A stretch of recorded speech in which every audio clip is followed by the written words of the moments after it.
తెలంగాణలో రాజకీయ వేడి అనేది కూడా కొనసాగుతూ ఉంది. ఈ మంత్ అంటే జనవరి 30వ తారీఖు మాత్రం పెద్ద చేంజెసే మనం చూడబోతున్నాము. ఇప్పుడు ప్రజెంట్ మనం మాట్లాడుకోబోయేది ఏంటంటే, మరి ఎప్పుడైతే కాంగ్రెస్ పార్టీ గెలిచిన తర్వాత బీఆర్ఎస్ పార్టీ తరపు నుంచి కూడా 10 మంది ఎమ్మెల్యేలు కాంగ్రెస్లోకి వచ్చారు అనమాట. కాంగ్రెస్లోకి వచ్చిన తర్వాత వాళ్ళు గెలిచిందేమో బీఆర్ఎస్ పార్టీ గుర్తింపు అయిన తర్వాత మరి ఆ పార్టీని ఫిరాయించి కాంగ్రెస్ పార్టీలోకి వచ్చారు. అందులో మెయిన్గా దీనికి సంబంధించి గత కొంతకాలంలో కూడా మరి బీఆర్ఎస్ పార్టీ సుప్రీంకోర్టులో కేసు అనేది కూడా వేసింది. మరి అనర్హత పిటిషన్ ఎవరైతే ఆ 10 మంది ఎమ్మెల్యేలు ఉన్నారో వాళ్ళ మీద వేయాలని చెప్పేసి స్పీకర్కి లేఖ అనేది కూడా ఇచ్చింది. సుప్రీంకోర్టులో దీనికి సవాల్ చేసింది. ఇదంతవరకు బాగానే తెలుసు. కాకపోతే ఇందులో 7 మంది ఎమ్మెల్యేలను అయితే ఆల్రెడీ ఆ విచారణ ఏదైతే ఉందో వాళ్ళైతే 7 మంది సేఫ్ అయిపోయారు. మన తెలంగాణ స్పీకర్ అయిన గడ్డం ప్రసాద్ గారు ఆ 7 మంది మరి పార్టీ ఫిరాయించలేదని చెప్పేసి ఆయన ఇచ్చేశారు, డిక్లేర్ అయిపోయింది. కాకపోతే మిగతా 3 ఎమ్మెల్యేల్లో ఒకరు జగిత్యాల ఎమ్మెల్యే అయిన సంజయ్ గారు, ఇంకొకటి కడియం శ్రీహరి గారు, ఇంకొకటి ఖైరతాబాద్ ఎమ్మెల్యే అయిన దానం నాగేంద్ర గారు. వీళ్ళల్లో ఆల్రెడీ స్పీకర్ పిలిచినప్పుడు విచారణకు అప్పుడైతే సంజయ్ గారు దాంతోపాటు కడియం శ్రీహరి గారు వచ్చి వాళ్ళ వివరణ అనేది ఏదో ఇచ్చేసి వెళ్ళిపోయారు. కాకపోతే వాళ్ళిద్దరి మీద ఇంకా యాక్షన్ ఏంటా అనేది కూడా ఇప్పటివరకు ప్రసాద్ గారు వెల్లడించలేదు. మన స్పీకర్ గారు వెల్లడించకపోతే అంటే ఈ 9 మంది పక్కన పెట్టేస్తే ఇప్పుడు హైలైట్ ఏంటంటే మన దానం గారిది ఏంటంటే ప్రజెంట్ ఆయన స్పీకర్ పిలిచినప్పుడు విచారణకు హాజరవలేదు. నాకు ఇంకా సమయం కావాలి అని చెప్పేసి కోరుకున్నారు. మరి దాంతో స్పీకర్ కోరుకున్నట్టు కూడా మరి ఆయన స్పీకర్ దానం గారు కోరుకున్నట్టు టైం ఇచ్చినారు, అయిపోయింది. కాకపోతే ఇప్పుడు ప్రెషర్ అనేది కూడా మరి స్పీకర్ గడ్డం ప్రసాద్ గారి మీద బిల్డ్ అవడంతో మరి నోటీసులు అనేది కూడా పంపించి ఈ మంత్ 30వ తారీఖున కూడా మరి అంటే విచారణకు హాజరవ్వాలి, లేకపోతే సివియర్ యాక్షన్స్ ఉంటాయని చెప్పేసి ఆల్రెడీ తెలియజేయడంతో ఇప్పుడు దానం గారు ఆ విచారణ నుంచి తప్పించుకునే ఆస్కారం అనేది లేదు. కానీ దానం గారు ఏమంటున్నారు, నేను కాంగ్రెస్ పార్టీలో లేను, పార్టీ ఫిరాయించలేదు, నేను ఇంకా బీఆర్ఎస్ మనిషినే, చూడండి నా పార్టీ సభ్యత్వం కూడా అలాగే ఉంది అని చెప్పేసి ఆయన చెప్తూ ఉన్నారు. కానీ 2024లో ఆయన కాంగ్రెస్ పార్టీ తరఫున ఎంపీగా పోటీ చేసినారు.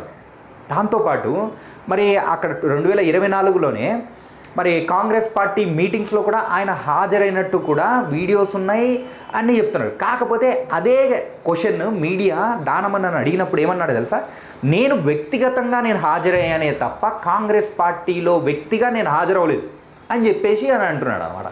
ఇదంతా అలా ఉంటే ఆయన నా అనర్హత పిటిషన్ ఏదైతే అఫిడవిట్ దాఖలు చేశాడో ఇప్పుడు దాన్ని కొట్టేయండి అని చెప్పేసి స్పీకర్ని కోరుతున్నాడు అనమాట.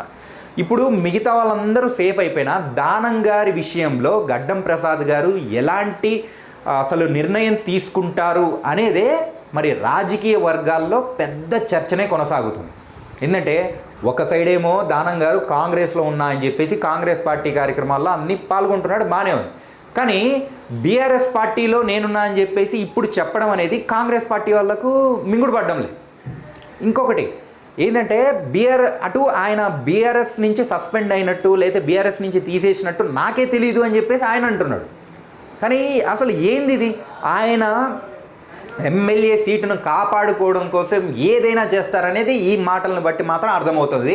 అండ్ దానమన్న ప్రజెంట్ ఏం చేస్తారు, ఈ 30వ తారీఖున మరి గడ్డం ప్రసాద్ గారు ముందుకు పోయి ఆయన ఎలాంటి వివరణ అనేది ఇస్తారు, దాని తర్వాత ఆయన ఎలాంటి యాక్షన్ తీసుకుంటారు, అండ్ ఒకవేళ సివియర్ యాక్షన్ కనుక అనర్హత పిటిషన్ని యాక్సెప్ట్ చేసి అనర్హత నేను చెప్పేసి దానం నాగేందర్ గారి మీద చేస్తే ఉప ఎన్నిక చూడడం మాత్రం ఖాయం.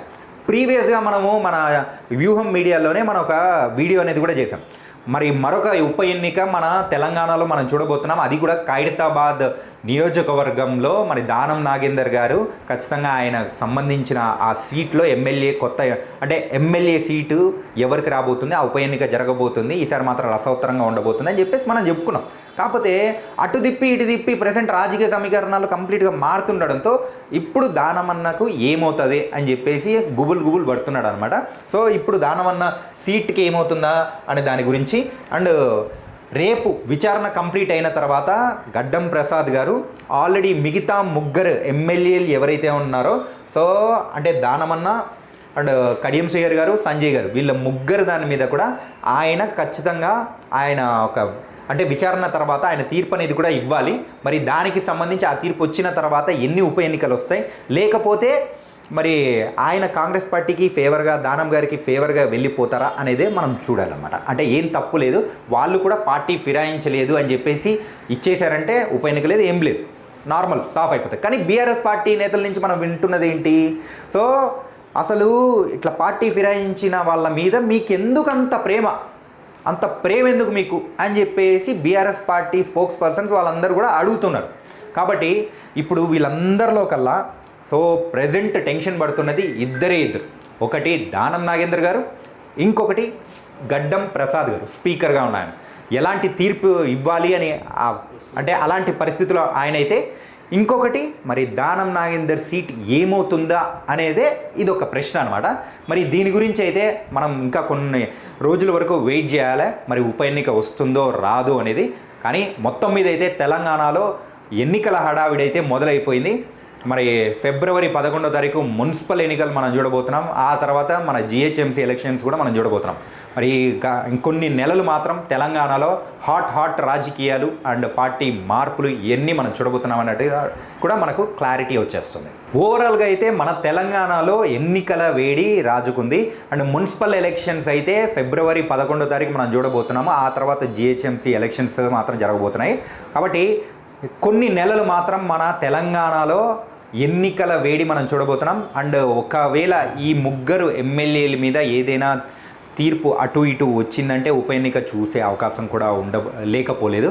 అదే మరి రాజకీయ రంగాల్లో మాత్రం వ్యూహాలు, చక్ర వ్యూహాలు, పద్మ వ్యూహాలు ఇలాంటివన్నీ కూడా పార్టీలు పన్నుతున్నాయి. ఒక చదరంగమే మన తెలంగాణ రాజకీయాల్లో నడుస్తుందప్ప.